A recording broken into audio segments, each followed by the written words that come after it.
Hola, ¿qué tal? Buenas noches. Mi nombre es Ángel Eduardo Salas Salinas y vamos a hacer la presentación para nuestra evidencia número 2. Como podemos ver, vamos a trabajar con dos principales conceptos o ejercicios que son análisis de un circuito por el método de nodo, por el método de malla.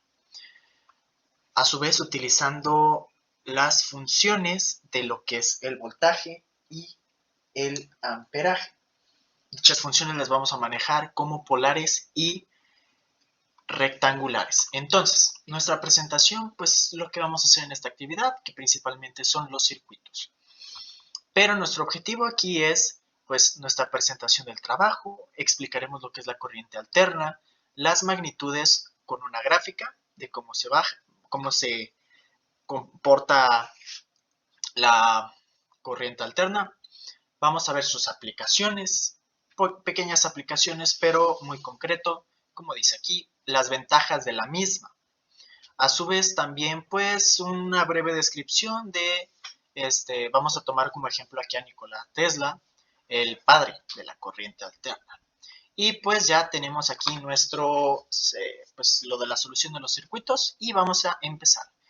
Por ejemplo, tenemos que nuestra corriente alterna va a ser la electricidad, para poder relacionar lo que utilizamos comúnmente en nuestras zonas residenciales, a su vez que también se usan en zonas empresariales con una tensión mucho más alta, debido a pues la maquinaria que se utiliza ahí necesita mucho más poder para poder funcionar debidamente. Ahora, a más detalle, la corriente alterna va a ser un flujo cíclico de electricidad, el cual va y viene, como podemos ver aquí abajo, sube y baja. Por lo tanto, prende y apaga. En algunas situaciones lo podemos analizar como en lenguaje binario, que sería 1 y 0, prendido y apagado, para el lenguaje de computadora, pero dejando eso de un lado, estas fluctuaciones son tan rápidas, normalmente nuestras frecuencias para la corriente alterna es de 60 Hz. Por lo tanto, sube y baja, sube y baja, sube y baja muy rápido, 60 veces en un segundo. Por lo tanto, para el ojo humano es prácticamente imposible ver estos subidas, bueno, idas y venidas de la eh, corriente, de la tensión, del poder. Por ejemplo, en un foco no podemos nosotros ver el prender y apagar 60 veces continuos. Entonces, con la imagen podemos ver la magnitud. Nuestra magnitud sería de 60 o dependiendo de la tensión.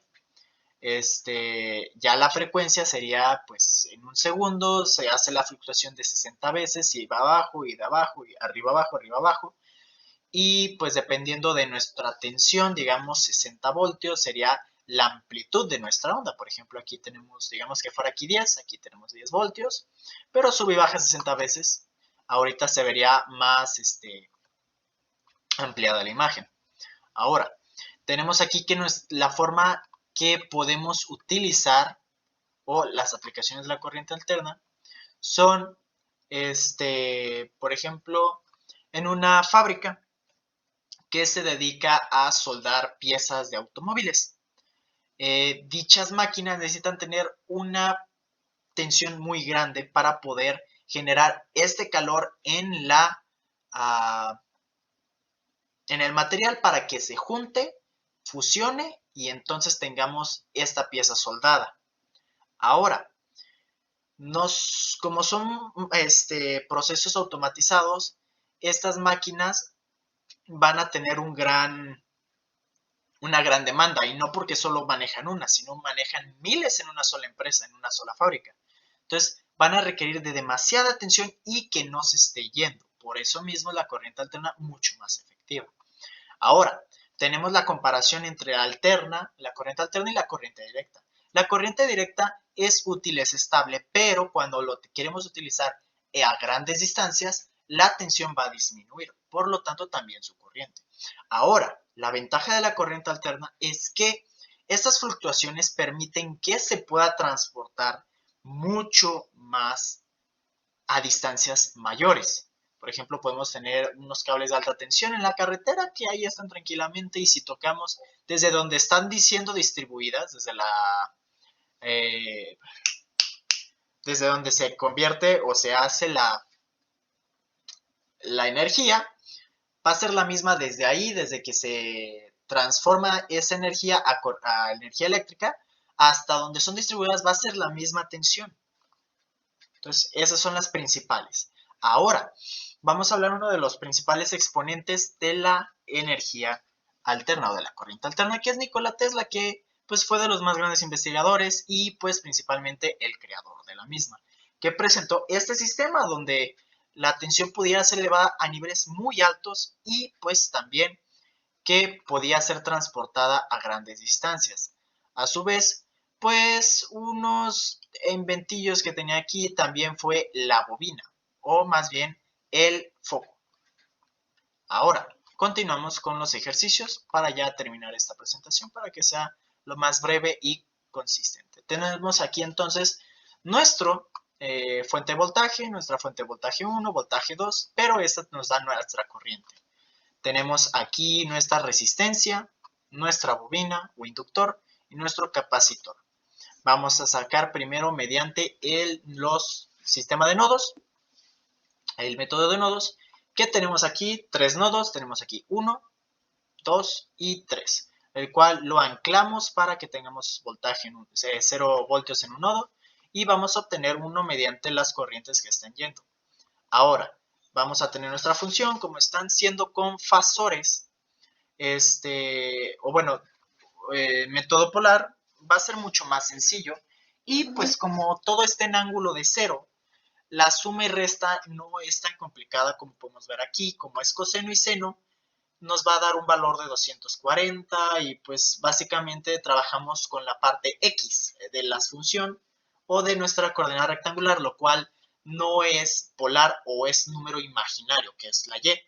Por lo tanto, pues podemos hacer las sumas y las restas mucho más sencillas sin hacer tanto ejemplo o tanto operación. Entonces tenemos aquí nuestro método de nodo que vamos a hacer que el voltaje 1, que es 120, ángulo de 0, menos el voltaje desconocido entre 12, que es la resistencia. Luego va a ser más nuestra corriente, que es de 100 miliamperes, con un ángulo de 0. Esto es igual a nuestros voltajes entre nuestra bobina y el voltaje entre nuestro capacitor, los cuales están en impedancias. Como aquí podemos ver, tenemos nuestra impedancia en la bobina y la impedancia en la capacitor. Resolvemos nuestra operación, empezamos a hacer esto, como ya vimos acá, es mucho más sencillo, y obtenemos el voltaje que está acá, que es de 60.6, y con su vez, ya una vez teniendo nuestro voltaje, podemos obtener nuestras corrientes en la resistencia de 3.95, en nuestro inductor y el capacitor. Aquí podemos ver que como tenemos aquí una parte, si los transformamos a polar, sería 60.6, ángulo de 0, y en la parte de abajo tenemos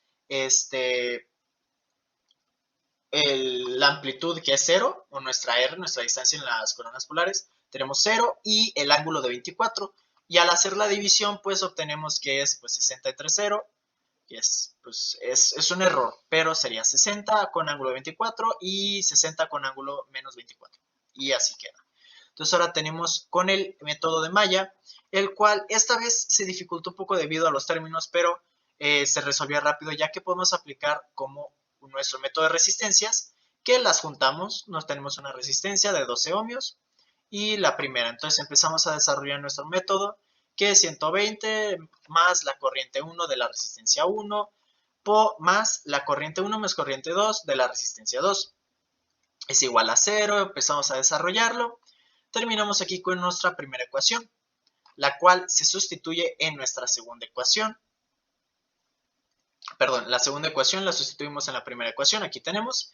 Y entonces realizamos nuestro resultado, que es de 50.59 amperes.